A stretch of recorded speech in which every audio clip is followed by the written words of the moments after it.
Hey everyone, I'm going to talk about Ribbium today, mainly in regards to what he's recently been posting on his channel. Before I talk about what I really want to talk about, I'll mention that I agreed with most of what Hacky said on the subject, at least when it comes to the factual stuff. Our opinions I don't quite know about, but that won't be necessary here. I'll use just one of Hacky's points as an example of the facts here, being that he wasn't actually hiding. So here in the footage I should be showing now, I'm running around the rough borders of what I consider to be rooms on this map. In this context, being relatively high traffic and open areas as opposed to halls. They don't necessarily need to have stuff like energy and ammo, but they almost always do anyway. And all my specific examples here do as well. It's not everywhere on the map, and if you want, you can define what a room is a little differently. What I'm really using this to show, though, is how much exposure he's had to people potentially at other locations of the map. And of course, you can watch his video to verify this. On average, and your average might change based on what you consider a room and stuff. But on average, just based on what I showed and what's in the video of his, he switched rooms every 23 seconds on average. That's between 3 different rooms with 8 or 9 total rooms in the map. Of course, the video I'm referencing will be in the description. I'm going to label that as link 1 because there are going to be a lot of links in the description, so I'm numbering them all. And that's the video that Ribbium made his initial criticisms about, as far as I can tell. And of course, the initial criticisms video I'm referencing will be linked too. Also, if he exposed himself more, that just wouldn't be smart. I think I've talked about how my play style is really dictated by mainly Oberon's abilities and my own physical capabilities, like not being able to see over 30 FPS, 0.3 second average reaction speed, stuff like that. This is sort of similar, but as far as I know at least, it's purely based on loadout choice. He's sticking to mostly enclosed areas of wallband, which I could do with Oberon because it's just not smart to do otherwise. Especially when highly tactical wallband is in the video title, not something like highly agile wallband. So he wasn't hiding, and honestly hiding might have just been justified.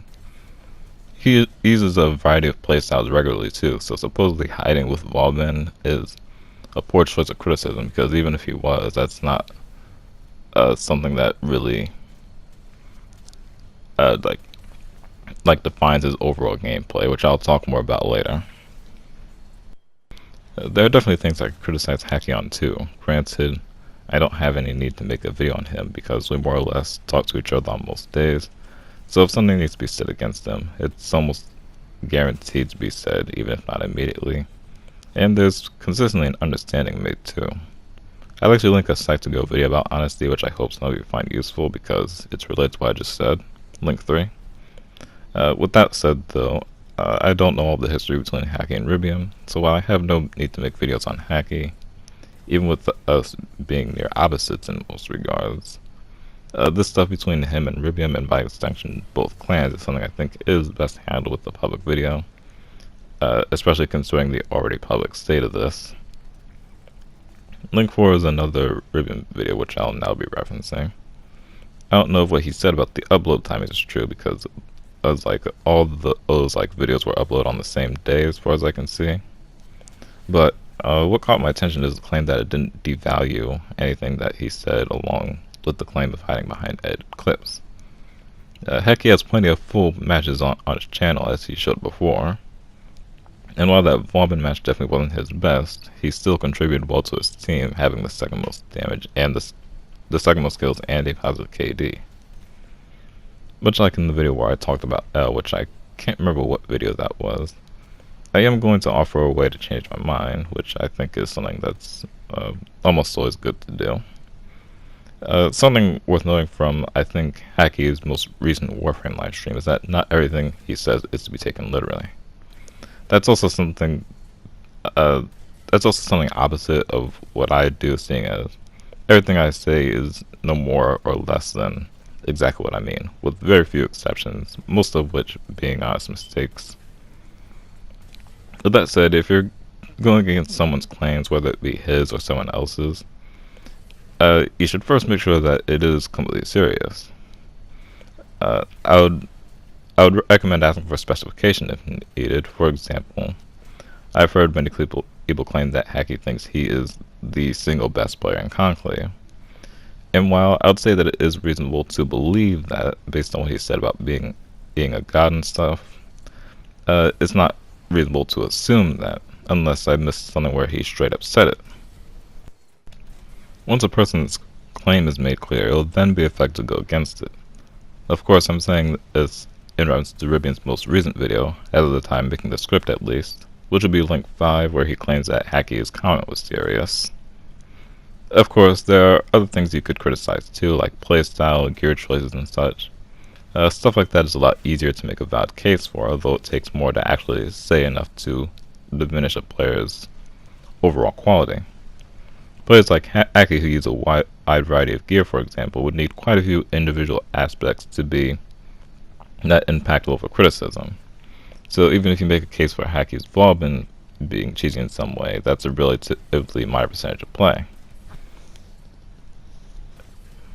You could contrast this to someone like me, actually, which, while I use a wide variety of weapons, a good case against Oberon would actually be a good case against almost all of my gameplay. Also, while selling something to be cheap or overpowered is a difficult thing to thoroughly do, especially in regard to how a specific player uses it, it's a lot easier to have like a simple case of disapproval or doubt. That would actually be much like how I view red, for example, which I'm about 90% sure is the red that used to be Red Panther dudes, but I get the different people with red in their name mixed up sometimes. Anyway, red is someone who I acknowledge as a great Daiki user, and while I think Daiki is overpowered, this doesn't take away from their own skill with it, which is also something similar to what I mentioned in the video where I talked about L. Just based on what I've seen, there is reason for me to question how their performance would be with the Daikyu with a nerf Daikyu, but even then it's likely wrong to assume something bad. So basically, it's a matter of being unconvinced rather than denial. I think I've talked about the different types of logic-based arguments Ribbium had. Not every individual argument, because that would have been both tedious and redundant. Now, for what mainly prompted me to actually make this video, which I don't think I can give Ribbium, I can reasonably give him any credit for, the insults and otherwise uncalled for behavior. This is where his intentions really seem to be clear, because insults in any argument show either stupidity or disinterest in actually being persuasive. It's stupidity if the person honestly thinks that it will help or not hinder the persuasion process because of stuff like the backfire effect. And not looking to persuade defeats the general purpose of an argument, making it very similar to how like a politician would argue something. Of course, I'm not going to be making a double standard for Hackey here, although I will make an exception for whoever isn't the instigator, since that's more so defending themselves. With that said, I still don't know Ribbium and Hackey's history, and I doubt either of them have saved conversations or whatever from however far back whatever this is started. They probably know what's right or what they've done right or wrong in that regard, so they can do with that info what they will. There are definitely many cases where Ribbium and some of his clanmates are instigators though, which there's been evidence for in places like the main Conclave Discord server, which I'll set as link 6 just because, and some others I've seen as PMs in various places as well. I do have to apologize for not being able to show proof of everything I'm saying here, so I understand if you don't believe some of it, but I do think most people watching would know either from first-hand experiences or what has likely been shown to them, or even without absolute proof, the sheer amount of active players who dislike Ribbium from that very reason, including most convincingly people on both PC and Xbox, or even just by noting how many of the PMs you see in his videos that don't actually show the beginning of the messages. Because of all of that, though, I think enough people know for me to not have to take the time to get permission from people who PM me or have long searches through the more public chats for said proof. But if it seems necessary, I'll likely find something. In any case, this leads to my last point, which is the fact that he very likely plays with the intent of being a bully. I think everything I've previously said is good evidence towards that, and I'll even leave an extra bit to support that, though, being link 8. Enraged King was actually one of my few ex-clan animes that was always good towards me. So you can imagine how hard it would be for me to believe that he was the instigator in that video. Even besides that, though, even if we assume that he was, uh, a major portion of that video is 2v1, and while 2v1s aren't necessarily wrong in Team Annihilation, since they're often just set up that way, the excessive teabagging and the fact that there was a video about it is what really strikes me as wrong. As a side note, Ribbium's clan often does team in free-for-all.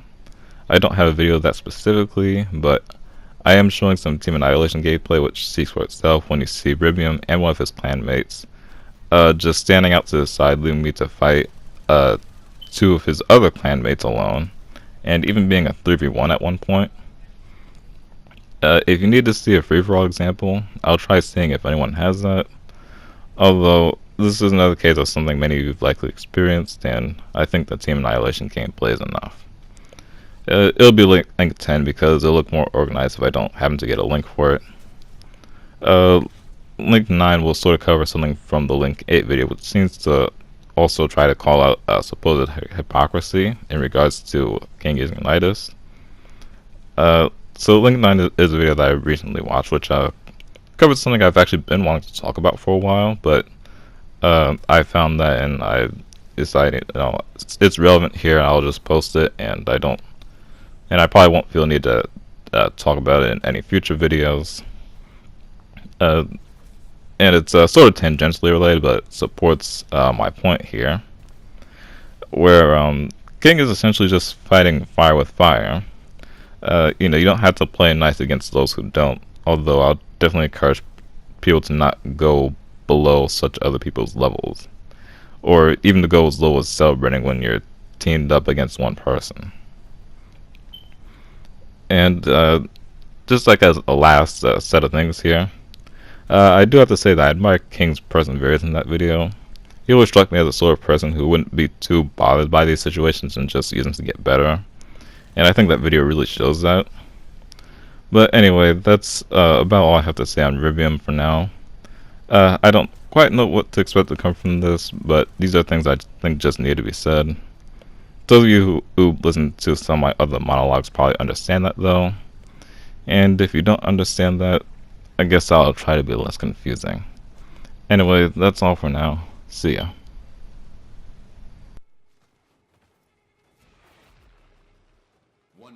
Remains.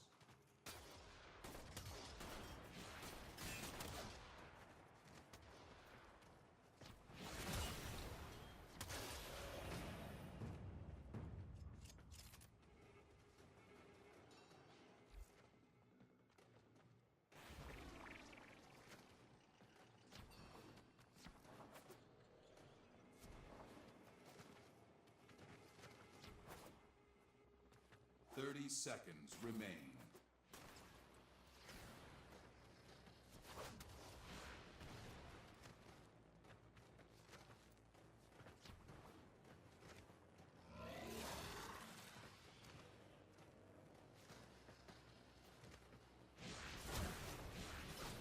Seconds remain.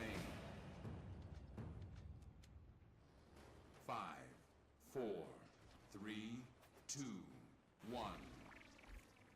Moon annihilates sun.